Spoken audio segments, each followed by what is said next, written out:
Good morning or good afternoon, depending on where you may be. Thank you for joining us today. Today's presentation is sponsored by ExoStar, a trusted leader in secure business collaboration. Today, over 150,000 aerospace and defense organizations and government agencies in over 150 countries trust ExoStar to strengthen security, improve productivity, and help them achieve their missions. First, a few housekeeping items. The webinar is scheduled to last up to an hour today, including Q&A. All participants will be muted so that the speakers can present without interruptions. Questions can be submitted at the bottom of the page at any time. In case of an outage, please wait for a minute and refresh the page. This webinar is being recorded and will be available on demand via our resource library post the event. And to speak with one of our industry experts, or request a copy of the slide deck, please reach out to us at cmmc-team@exostar.com. Hi, my name's Scott Armstrong, and I'm the Senior Director for Cyber, Risk, Analytics, and Insights at ExoStar. Today, we're discussing best practices for cybersecurity for a remote workforce as outlined in CMMC. The DoD estimates that $600 billion worth of controlled unclassified information, or CUI, is exfiltrated from the U.S. Defense Industrial Base on an annual basis.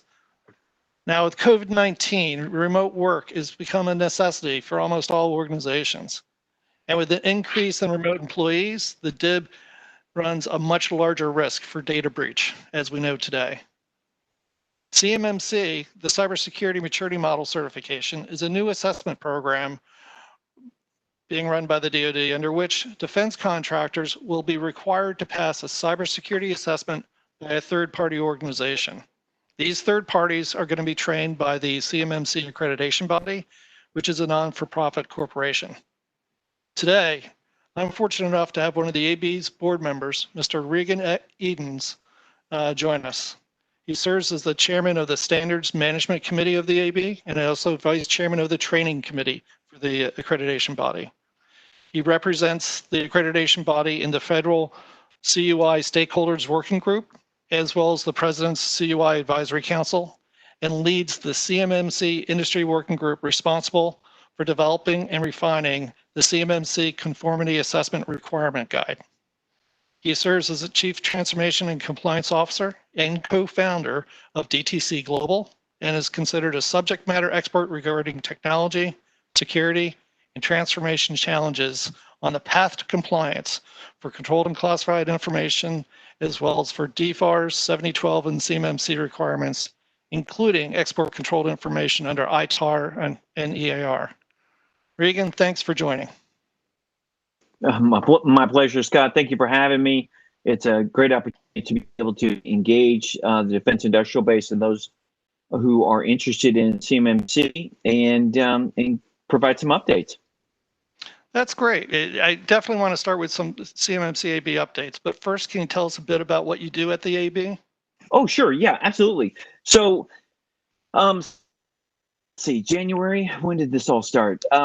January, I was fortunate enough to be selected for the board of directors. I serve as the Standards Management Committee chair and also the vice chair for the training committee.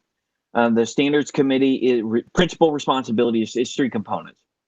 It's to help bring clarity to the standard. It's also help provide what we've termed as consumability, or understand, making the standard really more consumable and understandable for everyone and all the interested parties, from large organizations really all the way down to small micro businesses.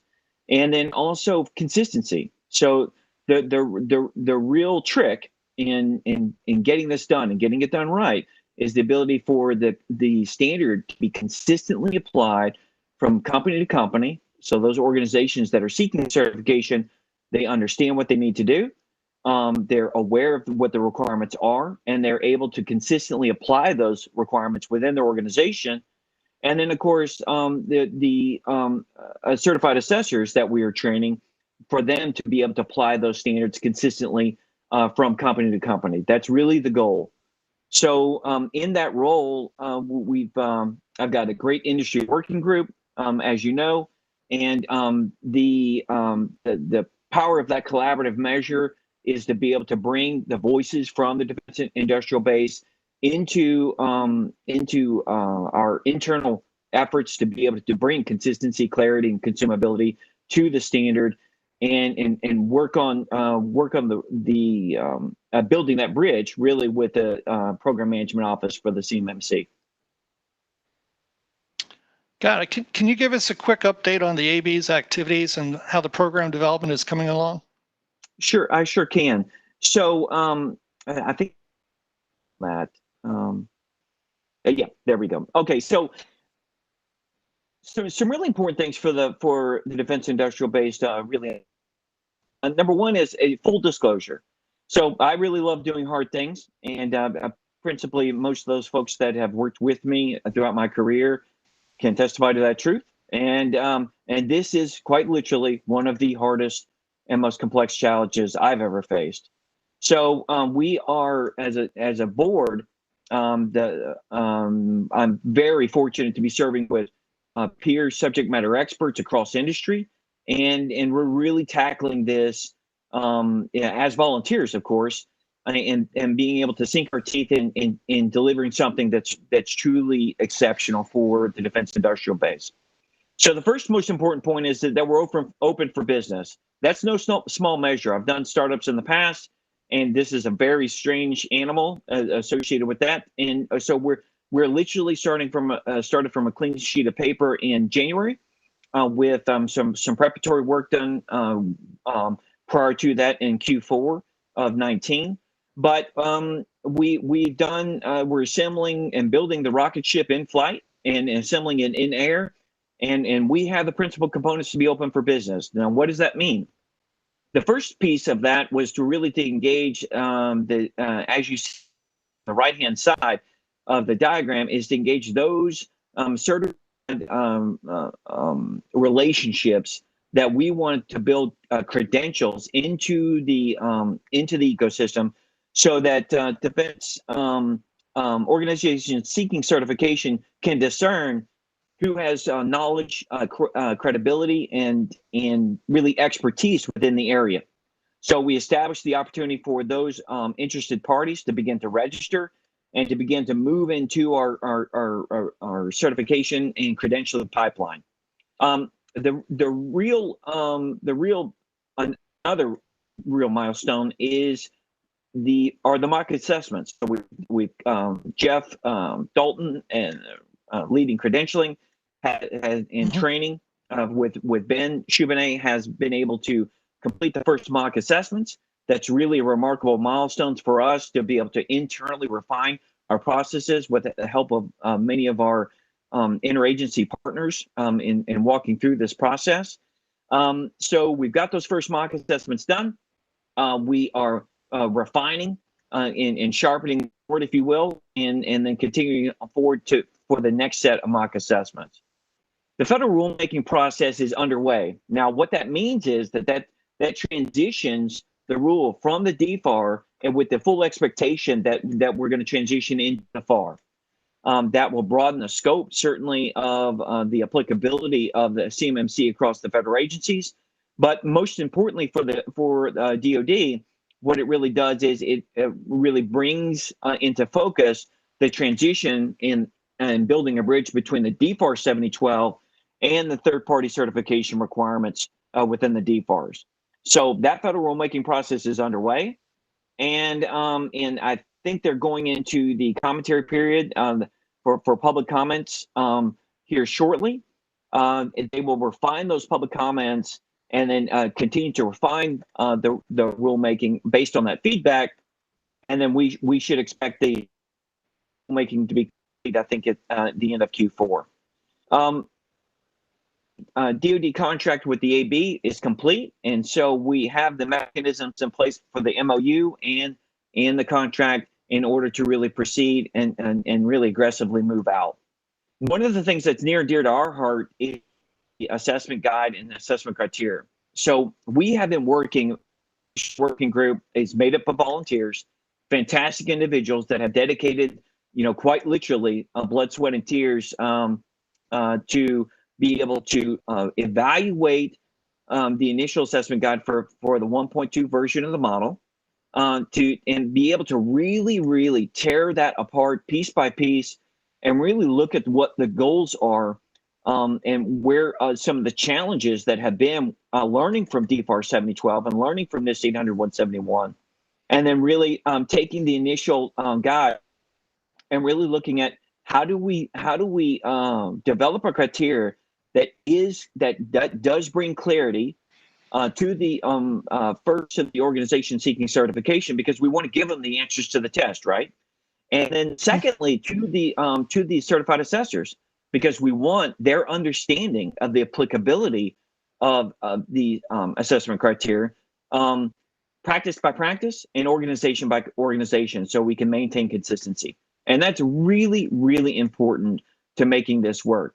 So over the last since March, we have dedicated really a conservative estimate would be about 4,060 hours. It's a considerable amount of time to help developing that criteria, and really taking it, again, tearing it apart, word by word, practice by practice, maturity level by maturity level, and seeing how we can add that attention to detail and that clarity to help really achieve the goals that we want to achieve based on the PMO's guidance. Now, what we now is we're in the process of really reconciling the recommendations with the Program Management Office. They've been excellent in their engagement of us in the industry working group with the initial work that we've done. And now we're working through a DoD and PMO-based industry working group to reconcile, continue to sharpen the sword, so to speak, and then really finalize that assessment criteria. Now, once we get that done, then we will be well on our way to releasing the guide and really the answers to the test, if you will, and then incorporating that into our training, and incorporating that into based on the feedback that's necessary to continue to improve that as we go through the provisional assessment period. Now, the C3POs are waiting in the wings patiently, and they are chomping at the bit and ready to get moving. We've got tons of people who are anxiously awaiting to dive into the provisional assessment period, and so those two efforts are really predicated on finalizing the assessment guide and some infrastructure standards, and really getting out and then moving forward aggressively during the provisional period in the Q4 of 20. Now, all of that said is that really sets up the groundwork for our licensed training providers and our licensed partner publishers to be able to have the assessment guide and to begin to consume the materials in the greater body of knowledge to be able to prepare the training materials and certification materials that are required for the greater defense industrial base for all the different certified positions. So we are really moving out. It's been a great period of the last probably 3 weeks of really it's been each of these details is really intricate and very complex, and we've had some great feedback along the way from the defense industrial base and from participants even outside of our industry groups. And so reconciling that information is a tough job, and we are working through that process to really get focused in moving forward during this provisional assessing period. Fascinating. So that brings the AB very close to the finish line for getting this over the goal. The AB is in place. You've got fees coming in. You've got the C3POs that are waiting in the wings.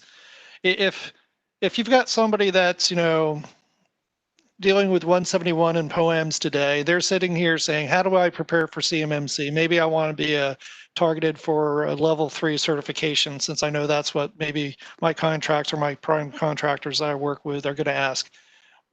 How long do you think it takes to prepare for assessment? When should I begin? Should I wait for more guidance? Should I do gap assessments now? What are your thoughts? Okay, so that's a really great question, Scott, and it's a really important question. And there's, despite the fact that the buzz is CMMC, I get all that. I appreciate that. But as being a practitioner really in the trenches in the last 4 years with clients with DFARS 7012, I cannot stress enough that being compliant with DFARS 7012 is your #1 goal. CMMC and although important, and it's important that you keep visibility on the progression of this effort, but nothing could be more important than you really focusing on NIST 800-171 and the DFARS requirements. They represent, always remember that they represent about 92% of the overall requirements when you look at practice by practice. Okay, there's some additional requirements that are sort of implicit and explicit within those practices. But when we really focus on the 110 controls within the NIST 800-171, it's really important that you get those right, because being a percent of the 130 overall practices that are explicit within the CMMC model, mobilizing the organization, dusting off your POAM, conducting your annual risk and security assessment, right? That's an annual requirement. Conducting that risk and security assessment, having knowledge of where your gaps are, refreshing that plan of action and milestones, right? Refreshing your system security plan. Nothing could be more important. Taking a hard look at your supply chain and your subcontractors, also very important. Meeting the documentation requirements. Those are all very, very consistent in the transition from DFARS into CMMC. So remember, we have basically 3 principal documents that we need to set in stone. Now, whether you're doing that in a clunky Excel spreadsheets, which I've certainly done it before, or whether you're using an automated software tool, which can reduce the chaos, especially if you have a large environment, multiple sites, and in sort of a complex web of stakeholders. Software can definitely help with that. The reality, though, is that your risk and security assessment needs to be done, and it needs to be updated. It will define your gaps, your nonconformities, and your areas and voids that really need to be addressed. Remember that all of that will be documented within your plan of action and milestones. Now, your plan of action milestones, directly to your question, Scott, remember that most organizations take between 6 months is really, really fast, and probably 12 to 18 months, right, to mobilize the organization, to understand what the gaps are, to identify the technologies and the procedures and the work instructions that are required to meet the requirements, right? And then also to begin to really mobilize the budget and the resources, right? Because in many organizations, we just don't print money. So we've really got to have some foresight in the budgeting process. And DFARS certainly has been on us since December 31st of 2017. But the aggressive, the enforcement of that is beginning. The enforcement of DFARS 7012 is beginning to pick up very aggressively. And in that, the idea is to be able to guide the DIB into the CMMC requirements. So really important that you have that situational awareness associated with 7012. Now, remember that when I started this in 2016 or so, most of my clients had spent 18 months not making any progress, right? So it's very easy for an organization for that to totally disappear on you, that time horizon to totally disappear. So please be very aware that time is not your friend, that your runway, if you've got a multi-site environment, 5, 10, 15 sites, 20 sites, that can be, or perhaps an M&A sort of version of your business model, where each site is sort of, a semi-autonomous state, then it can be very difficult to drive so much change in such a short period of time. So yes, you should have started yesterday, but the good news is you can start today, and you can really start tomorrow. So updating those 3 documents, absolutely critical. Mobilizing the organization, getting you laser focused, getting the stakeholders laser focused, understanding where your CUI is, looking over the horizon to the FCI, because as you transition to this, to what we affectionately call the Barney slide, Scott, I'd like to highlight some really important things that are going to emphasize that question. So if I'm a CMC level 1 organization, I have to meet the first 17 requirements. And those first 17 requirements are all focused on FCI. Now, that's federal contract information. Now, that's not widely known or widely understood. So what's the difference between FCI and CUI? And we'll talk about that just briefly here. Federal contract information is that information between the DoD and the prime contractor and the suppliers that's not publicly available and is not expressly identified for public disclosure. So that could be, it could quite literally be anything that's not CUI. So if I've got emails, if I've got communications, I've got diagrams that may be not technical, but are associated with the performance of the contract and that are not identified for public disclosure, that would constitute as FCI. So levels 1 and levels 2 principally focus on FCI, right? And then and levels 3, 4, and 5 combine both the FCI and the CUI. So in levels 3, 4, and 5, we really we meet the NIST 800-171 requirements under DFARS, okay? And then we really focus in on where is that technical data and how do we protect it. So, as you look through, remember that if I'm an organization that has to meet DFARS requirements right now, there's no turning back. You're most certainly going to end up being a CMC level 3 or higher organization. CMC level 4 and 5, probably 1 to 5% of the DIB. I really wouldn't focus in on that. What I would focus in on if I were an organization under DFARS right now with CUI is getting my arm. What is FCI? What is federal contract information? And then where is that data, right? And then what are the principal protections that are similar to CUI that you need to apply to that? And then of course, and then most importantly is where is that technical data? So that is the principal challenge underneath DFARS 7012, and it's absolutely the principal challenge underneath the CMMC. Because remember, the ultimate rule for CMMC and DFARS is wherever the data goes, so do the requirements follow. Okay, so that includes within my organization, that includes third-party providers, that includes third-party service providers, that includes subcontractors, and that includes suppliers.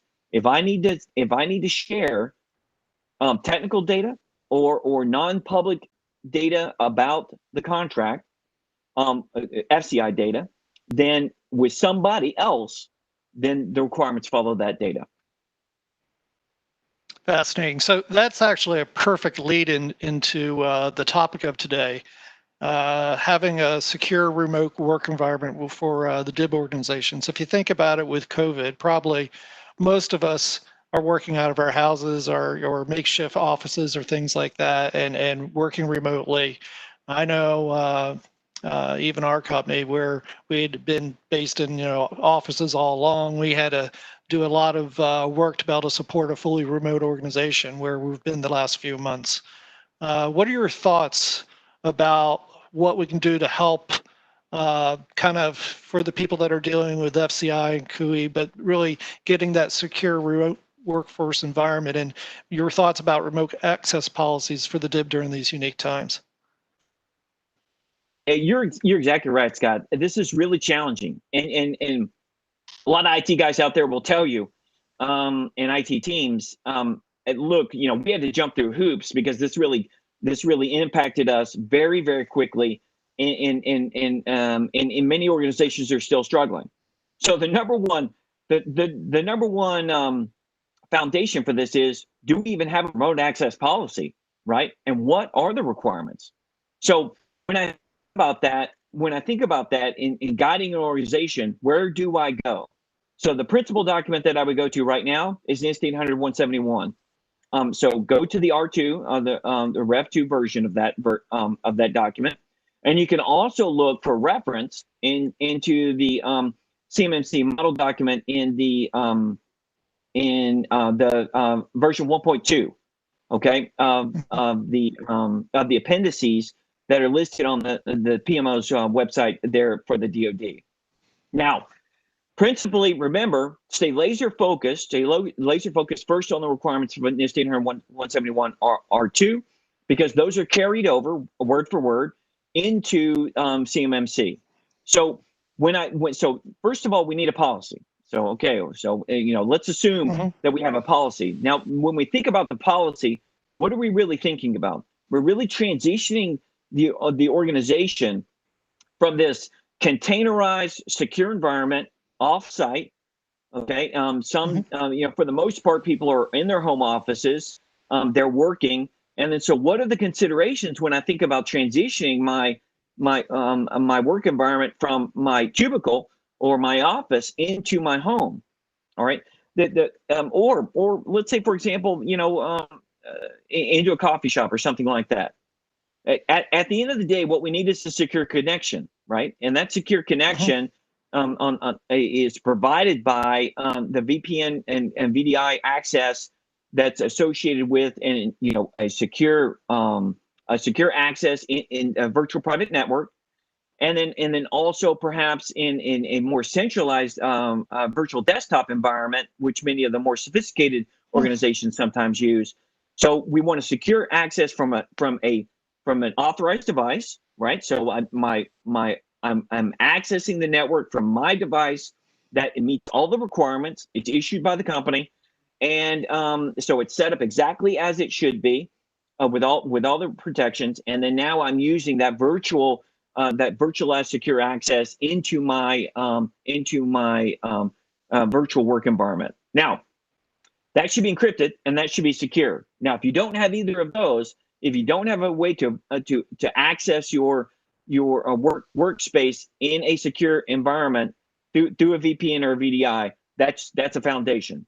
And that goes without saying that clearly all of your employees should have authorized devices, and all of those devices should meet the NIST 800-171 requirements. Now, when I'm thinking about that, I also have to think about the fact that, okay, I'm in my home office like I am right now. Okay, what are we thinking about that in terms of is the access limited? Is the access restricted? Frequently, family members come in and out and that sort of thing. I want to do exactly all of the same practices that I would do within my office environment. I want to apply those to the exact same thing. But before we touch on those, I want to look at from an architecture perspective and an authorization perspective. So not so much the user. So speaking to those IT teams out there and speaking to those business owners out there, you need to authorize who has remote access and who does not.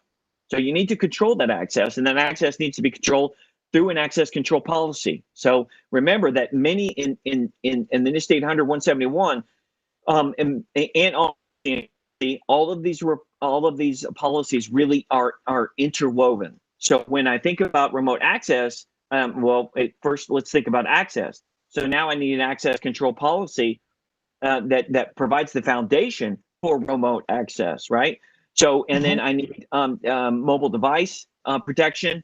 So now we begin to really think about all of the interdependencies of many of the other policies that are required to really establish the strong foundation for remote access policy. So typically my clients in the past have been most organizations between 20 and 25 policies that NIST 800-171 either implicitly requires or explicitly requires, right?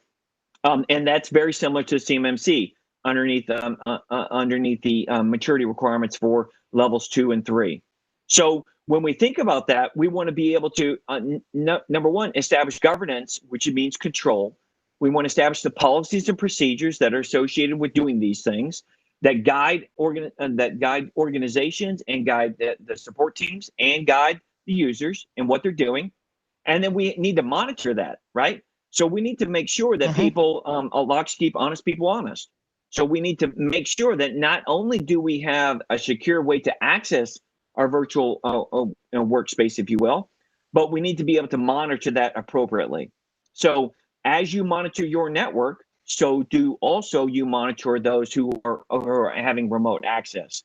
And then, of course, the requirement there is that you're supporting those folks to making sure that they're using the right devices, that they're using their VPN and VDI access in order to access their virtual work environment, and that when they have questions or they have concerns, that they're able to access the support necessary to sustain that.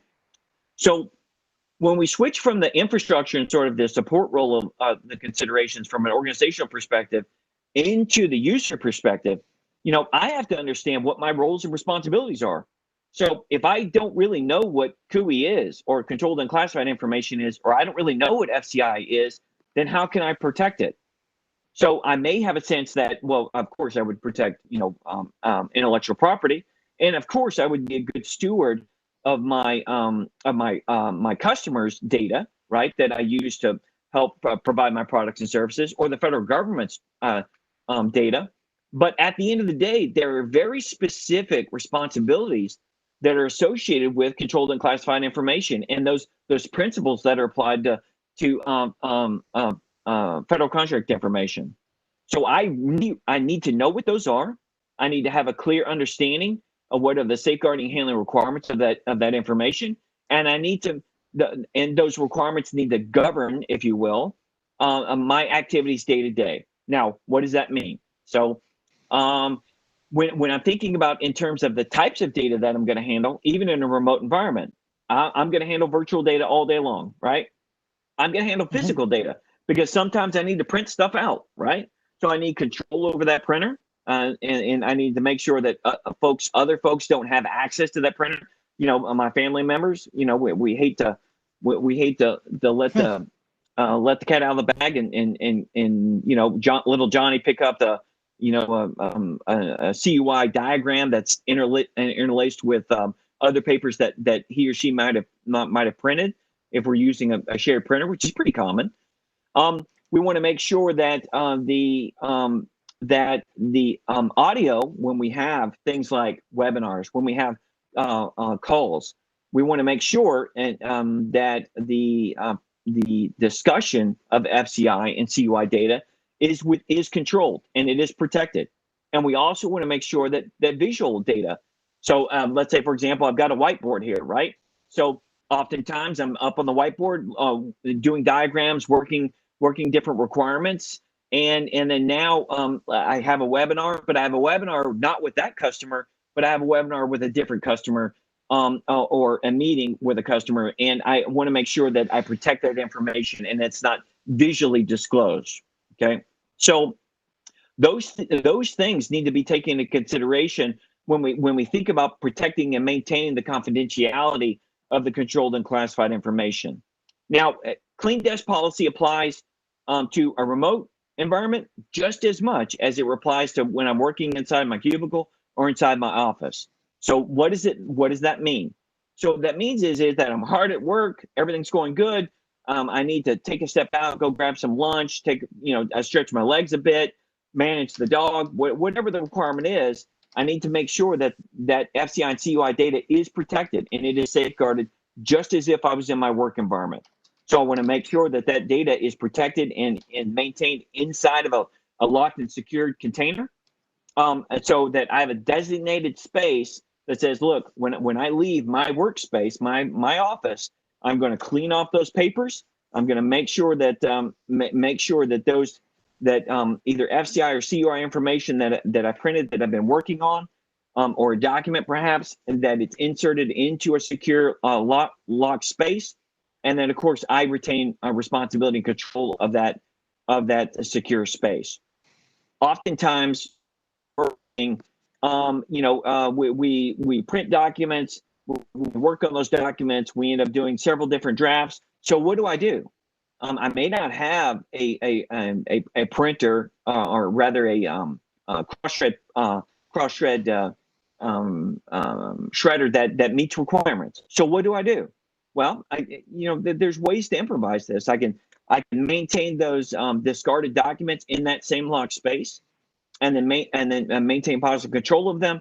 And then so when I go back into the office, I dispose of them appropriate to the destruction and media protection policy, and so they would go into a locked container at the office. lock container either in a shredding service that meets the requirements, or that we would, shred them or destroy them on site, again, according to requirements. So it's really important that I think in terms of, some agility here. Now, quite frankly, this has gone on a lot longer than most of us expect. So, it might, as part of an ongoing policy, it might make sense to modify the media protection policy or the destruction policy associated with the data, and figure out how to do that appropriate to the environment. So, or do a crosscut shredder that meets requirements, these sort of things. So organizations can take those into consideration, but at the end of the day, what I need to do is I need to secure that data, physical data that I am going to dispose of, and I need to secure it until it's destroyed in an appropriate means. Physical protection in my work environment. So just as I mentioned, I'm in a home office now. I need to make sure that I maintain control of the access and egress into my home environment or into my workspace, wherever that's at. So if I'm at Starbucks or I'm at the coffee shop, and you and I, Scott, are working on a proposal and it involves controlled technical information or ITAR controlled information, are we going to do that in an environment where a shared space environment where people may have access to that information that are not authorized? And the answer is no, absolutely not. So we need to take those considerations into those shared spaces, that we maintain control and maintain the confidentiality of the information. So we don't want to talk about that controlled technical information. We certainly don't want to have documents that are available. And if you say, well, Reagan, look, I'm not even sure what CUI looks like, right? Then it's not properly marked, and I know it's technical data, but I'm not sure what's ITAR and what's controlled technical information, or I'm not sure what's clear lines between FCI and controlled and classified information. So what we do is the reality is that the 32 CFR says that whether the data is unmarked and requirements of the definition of FCI or CUI, that it must be safeguarded and handled appropriately. So we need to be able to educate each of the employees when they're handling these types of data, whether they're remote or whether they're in the workspace, as to what the data looks like, so they can properly identify it, they can properly safeguard it immediately, and they can properly mark it and handle it appropriately, and then share it in a way that meets the requirements associated with our policies. So when we think about that in terms of, that's the foundation for the physical protection of and maintaining the confidentiality information. I have to know what CUI is. And when in doubt, I have to whom in my organization maintains subject matter expertise. So I need to be able to reach out to support and say, hey, Jane, I know you're serving, you're the quality manager, and you're also managing the ITAR pieces and the CMMC requirements and DFARS requirements. I'm not sure if this document really meets the requirements for DFARS or for CMMC as controlled and classified information. Can you help me, right? And so we have a place that we can go, we can ask those questions, and then that at the day, she tells me, explains to me what the clear lines of demarcation is, what my responsibilities are, reminds me, because I'm already trained, reminds me of what my responsibilities are, and then I make sure that I mark the data appropriately, and then I handle it appropriately and secure it appropriately. So that's really the foundation for, how do I safeguard that CUI? How do I maintain confidentiality? How do I make sure that the CUI and FCI is destroyed appropriately? And then, of course, how do I maintain restriction of that data appropriately with my work environment, whether I'm in the office or whether I'm at home? So media protection and external hard drives. So I should not be using external hard drives or USB thumb drives that are not issued by the organization. Okay, that are not controlled. These standards are very explicit, both in NIST 800-171 and, of course, carried over into CMMC. So your organization needs a media protection policy and an asset and device policy that may be within your network operations. It could be several different places. But at the end of the day, it needs a policy to govern these sorts of devices, because I need to know what to do with them. I need to know how I should protect them. I need to know which devices I am authorized to use and which devices I am not authorized to use. And then that way I can safeguard that big repository of data. You know, right here, I have an external hard drive, which I use quite frequently. And then that my media protection policy governs the responsibilities and requirements associated with that hard drive and what I can and cannot do. And at night, it's locked up and secured appropriately, with just like any other form of controlled and classified information or FCI information that I might print off. So the fundamental, if you haven't gotten it already, the fundamental to that is that I, as a user, not my IT guy or gal, right? Not the CMMC program manager, not the ITAR person, not the compliance person, not the quality manager, not the production manager. I am responsible as an employee in my organization to have knowledge of what I'm supposed to do, to understand the rules and responsibilities and the governance of what the requirements are that are in the policy. And I need to understand what I can and cannot do. And then I need someone to enforce that, whether that's monitoring, remote monitoring through security monitoring provided by my IT support, or whether that's my supervisor. Scott checks in on me and says, "Hey, Reagan, how you doing?" I'm doing great today, Scott. We're rocking and rolling along on this project. You said, "Great. Hey, listen, I just want to check in with you. And this project's got a lot of CUI data, and I saw that you've been working and printing out these documents. You want to make sure that you're policing up those documents and remember our clean desk policy and making sure that you're securing those documents when you're away from your desk, right? Just like we would do at work." And I say, "Roger, Scott, totally get it. You're absolutely right." So I'm making sure that those documents are locked up and are secured prior to me stepping away or ending business at the end of the day. So just as though I were in the environment, I need supervision. I need the ability for my manager to be knowledgeable and aware of what those requirements are, and certainly the foundation for that is, so many IT guys and gals out there on the IT team and CISOs and CIOs have been longing for the day when their IT policies and their data management and data governance policies are applied down to the user level and appropriately enforced. And we have reached that day, ladies and gentlemen.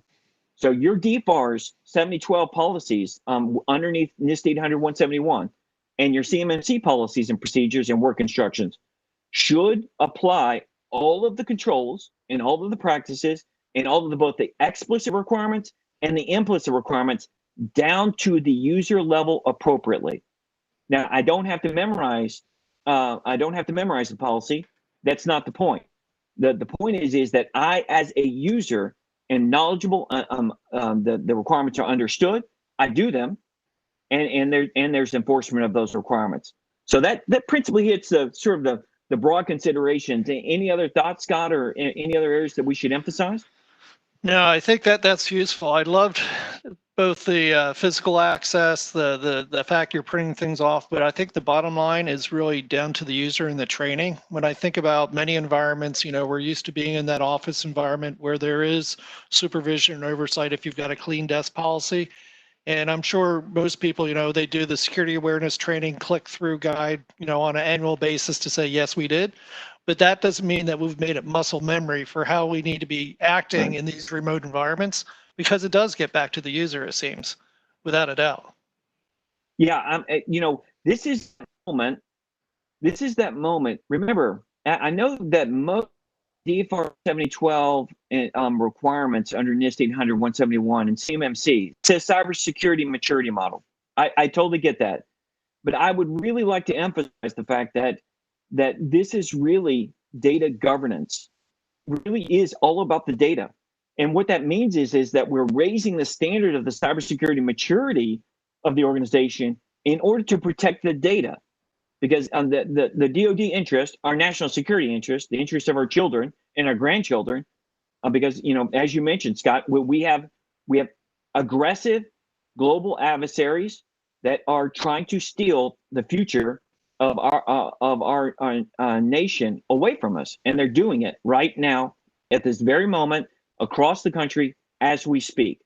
So the idea of this is not doing compliance for compliance sake. The fundamental piece of this is that we are protecting our national security interests. We are protecting the intellectual property and the products and services that your company is providing the federal government, and we are quite literally protecting our jobs, our mortgages, our grandchildren's future, all as we execute these requirements. So the reality is that when I know it always starts with the IT person, in those folks with the IT responsibilities, but the reality is that the heavy lifting for DFARS and NIST 800, 171, and CMMC requirements really rests with the user and the data, the data stakeholders who use that data every single day to provide products and services that are useful to and contracted by the federal government. So remember that whether I'm a tier 1 prime contractor or whether I'm a tier 14 prime contractor or a subcontractor or a supplier of a supplier of a supplier of a supplier that needs this sort of technical data in order to supply the products and services that are needed within the contract, the reality is that these requirements really boil down to the individual responsibility. I work with that data. I have responsibilities. I need to be knowledgeable, they need to be understood, and they need to be enforced. So that's really, really, really, really important. And if you get that, what you realize is that this is really cybersecurity far beyond the IT, far beyond the CISO, far beyond the CIO, but far beyond your IT person, far beyond your IT team. This is really cybersecurity in the hands of your individual employee that handles this data every single day. So our future, the security of our future and the security of our organization, the maturity of our organization rests in our hands as individual employees. All right, thank you. Now let's go over some Q&A. So I've got a few questions that have come in about the AB and a few more about the topic, and I'll start with the topic at hand. And the number one question, and it doesn't surprise me, we've had this in some other webinars, it's about CUI. What is it? How can I find out if I'm handling it? What do my contracts say? I know one of the things you just brought up is there ought to be a SME inside every organization that maybe people can go to help understand that, because it's a common problem. I know there's a lot being done on the government side to do clarification so that things could be marked, et cetera. But as you mentioned, if it's not marked CUI, but it's CUI, then you still have to treat it that way. So that leaves the barn door open for a lot of interpretation. I know personally, I've gone to the NARA, NARA.gov site, because they're leading the charge on the government side for the CUI, I think, per executive orders. But That's what correct. guidance or other information can you provide for people where, they're trying to figure out what is FCI CUI and how it applies to them? Because the things you've mentioned where, contractual information, I've read where if you're developing software for a government agency, for GOTS, that software is CUI, even though it might, maybe it wasn't called out that way. So That's right. What should people be doing to have their organizations understand what it is and get a SME in place or get training on that front? Okay, that's a really great question, and it is the $1 million question, right? So you pointed out that the CUI registry, and if you put that into Google, it'll be the first excuse me, the first result. The CUI registry is the home that defines explicitly what each of the 24 categories of controlled and classified information are. And it subdivides them into basic and the specified. We won't get into that level of detail, but what we will say, what I will say is this: is that within the defense industrial base, there are the principal class, if you will, or category of controlled and classified information is controlled information. The second one, of course, is ITAR controlled information or export controlled information underneath certain categories of EAR.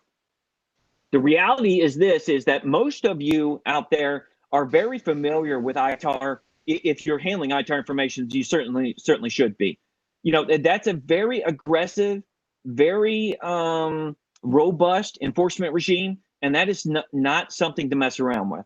So if you have ITAR data, you have, and it's on a DoD contract for military space purposes, you have controlled and classified information.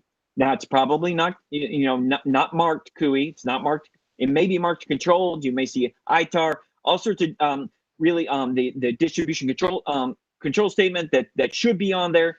There are all of these sorts of very important technical details that are associated with ITAR. I urge you, it is very difficult to understand all of the requirements with this data, but it is very dangerous data to handle in the sense of it has high risk associated with it.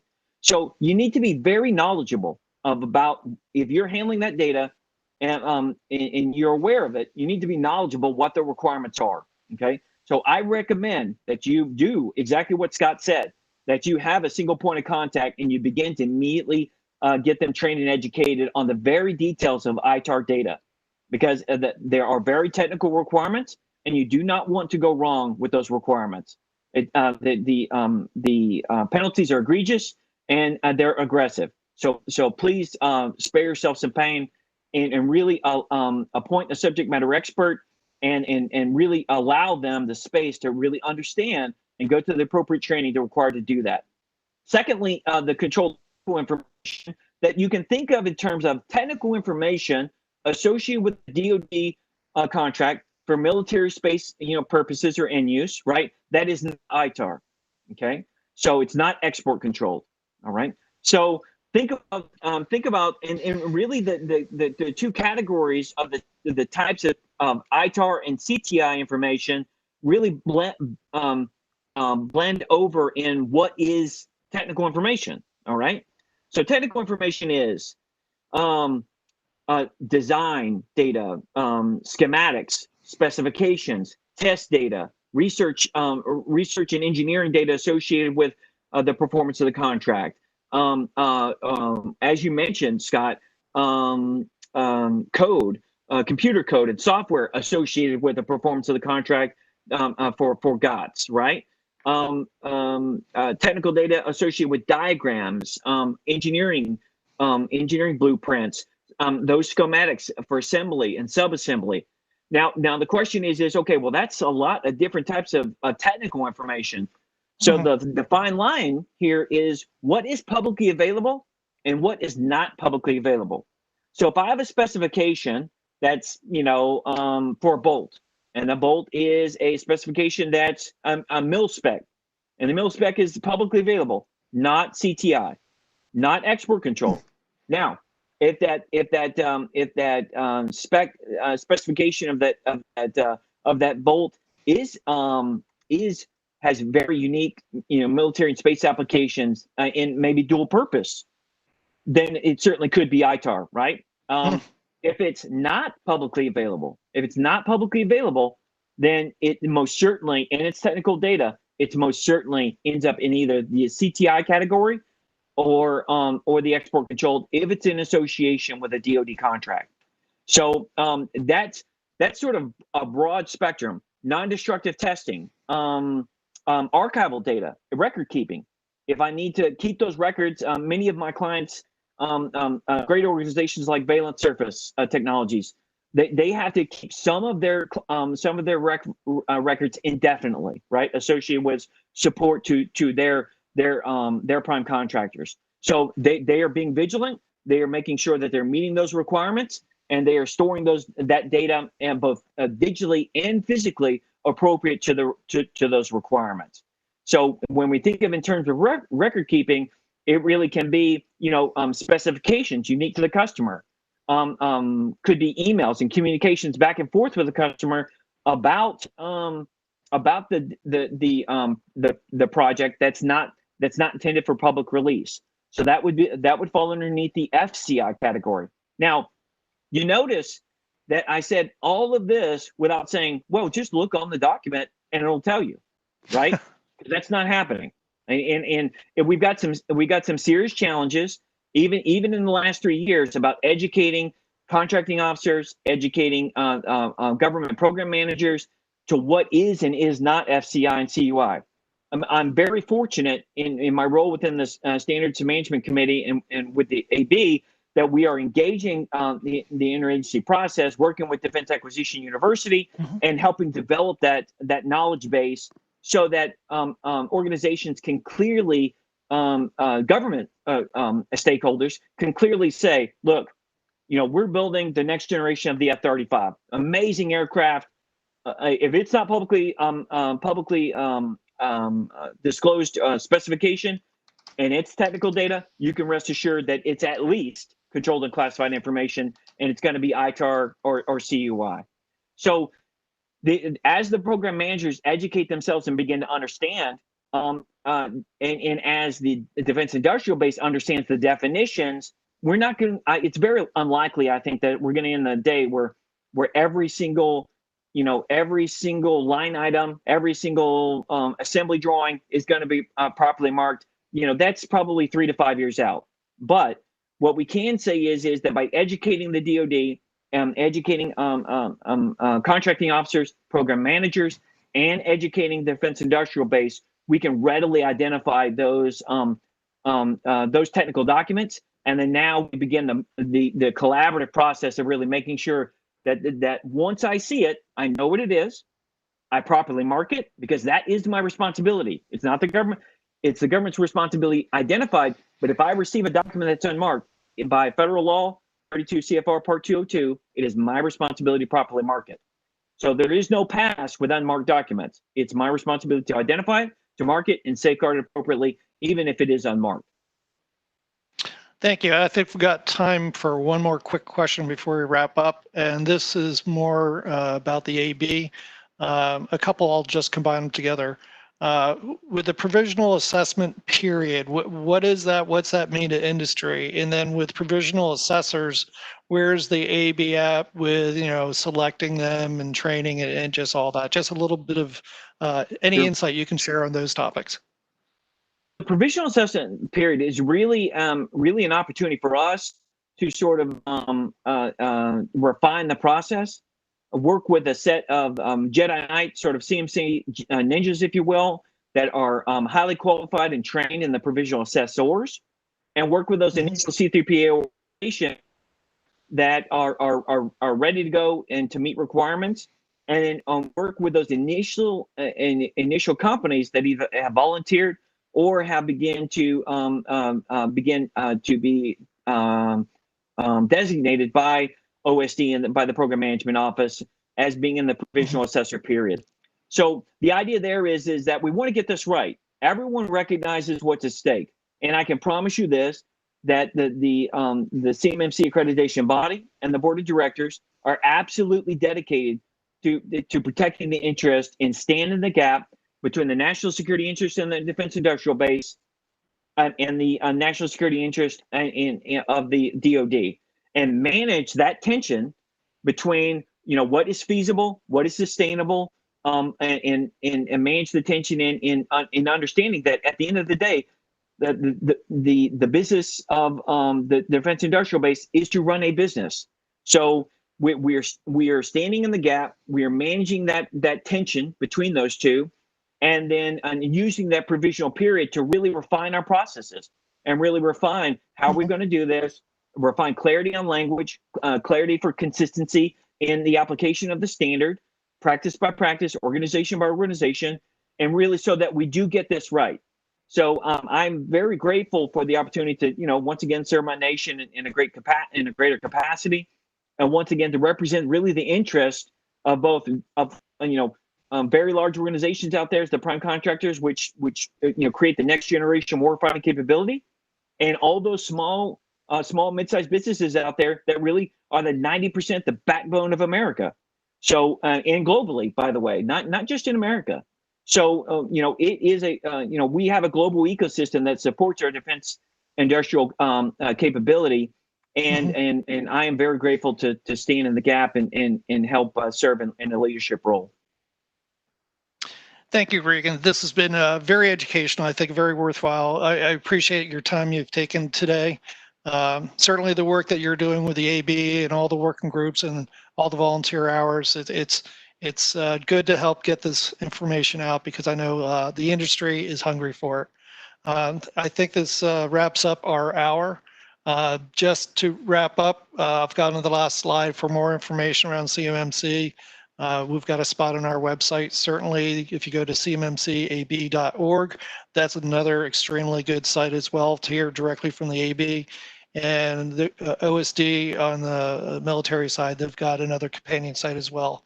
If you've got any more direct questions or follow-up, you can contact us at cmmc-team@exostar.com, and we'll distribute it among the SMEs on our side or with our partners and try to get you answers to any additional questions you might have. Thanks so much, and that's a wrap for today. Thank you.